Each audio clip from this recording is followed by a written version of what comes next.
ఇక తెలంగాణలో లోక్సభ ఎన్నికలు ముగిసిన నేపథ్యంలో పాలనపై దృష్టి సారించిన ప్రభుత్వం త్వరలో పలువురు ఐఏఎస్ ఐపీఎస్ అధికారులను బదిలీ చేయనుందా? ఈ మేరకు ఇప్పటికే కసరత్తు మొదలుపెట్టిందా? జూన్ 4న ఎన్నికల ఫలితాల విడుదల తర్వాత ఏ క్షణాన్నైనా బదిలీ ఉత్తర్వులను విడుదల చేయనుందా? ఈ ప్రశ్నలకు ప్రస్తుత పరిణామాలు, పరిపాలనలో ప్రభుత్వ అవసరాలు అవుననే సమాధానం చెప్తున్నాయి. ఈ క్రమంలో కీలక శాఖలకు బాధ్యత వహిస్తున్న ఒకరిద్దరు అధికారులకు స్థానచలనం తప్పదని తెలుస్తోంది.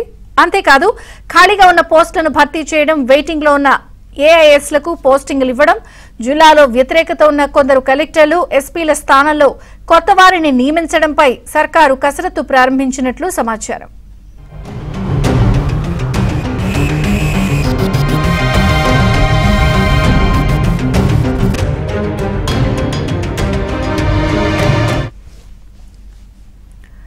రేవంత్ రెడ్డి నేతృత్వంలో కాంగ్రెస్ సర్కారు అధికారంలోకి వచ్చిన తర్వాత భారీ ఎత్తున ఐఏఎస్లు, ఐపీఎస్ల బదిలీలు జరిగాయి.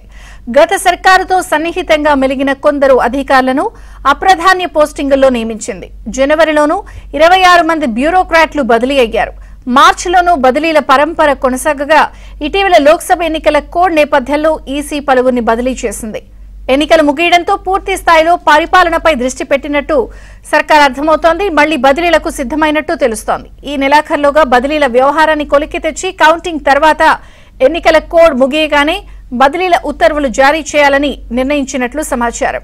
బీఆర్ఎస్ హయాంలో ఓ వెలుగు వెలిగిన ఒకరిద్దరు అధికారులను బదిలీ చేయాలని రేవంత్ సర్కారు యోచించినా అప్పట్లో అది వీలు పడలేదని తెలిసింది. వచ్చే నెల జరగనున్న బదిలీలో ఇలాంటి వారికి స్థానచలనం తప్పదని తెలుస్తోంది.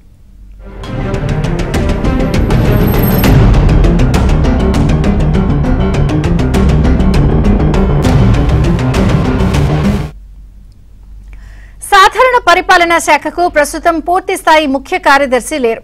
వ్యవసాయ శాఖ కార్యదర్శి రఘునందన్ రావు జీఏడీ ఇన్ఛార్జిగా కొనసాగుతున్నారు. ఈ నేపథ్యంలో జీఏడీకి పూర్తి స్థాయి కార్యదర్శిగా అధికారిని నియమించడంపై సర్కారు దృష్టి సారించినట్లు తెలిసింది. గవర్నర్ కార్యదర్శిగా ఉన్న సురేంద్ర మోహన్ ను మార్చిలో బదిలీ చేసినా ఇప్పటి వరకు పోస్టింగ్ ఇవ్వలేదు. 2019 బ్యాచ్ కు చెందిన ఐఏఎస్ అధికారి చాహత్ బాజ్పేయి లాంటి వారు వెయిటింగ్ లో ఉన్నారు. ఇలా వెయిటింగ్ లో ఉన్న వారికి పోస్టింగ్లు ఇచ్చే అవకాశాలు ఉన్నాయి. వివాదాస్పదంగా మారిన ఒకరిద్దరు అధికారుల బదిలీ తప్పదు అనే చర్చ కూడా సాగుతోంది. రెండు ప్రభుత్వ శాఖల మధ్య వివాదానికి కారణమైన ఓ అధికారిని కూడా మార్చే సూచనలు కనిపిస్తున్నాయి.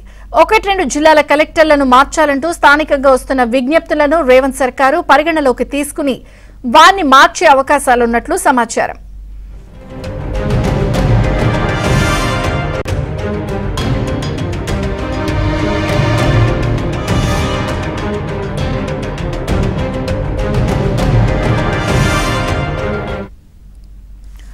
పోలీసు శాఖలోనూ ఎస్పీ స్థాయి మొదలు సీనియర్ ఐపీఎస్ల బదిలీలకు సర్కారు కసరత్తు చేస్తోంది. ముఖ్యంగా మేడిగడ్డ బ్యారేజీ కుంగుబాటు, మిషన్ భగీరథలో అక్రమాలపై ప్రభుత్వం విచారణ బాధ్యతలను విజిలెన్స్ కు అప్పగించారు. అయితే విజిలెన్స్ డీజీగా ఉన్న రాజ్ రతన్ గత నెల ఆకస్మికంగా మృతి చెందారు. అప్పటి నుంచి ఖాళీగా ఉన్న ఆ స్థానాన్ని భర్తీ చేసే క్రమంలో రేవంత్ సర్కారు ఇప్పటికే డీజీపీతో చర్చించినట్లు తెలిసింది.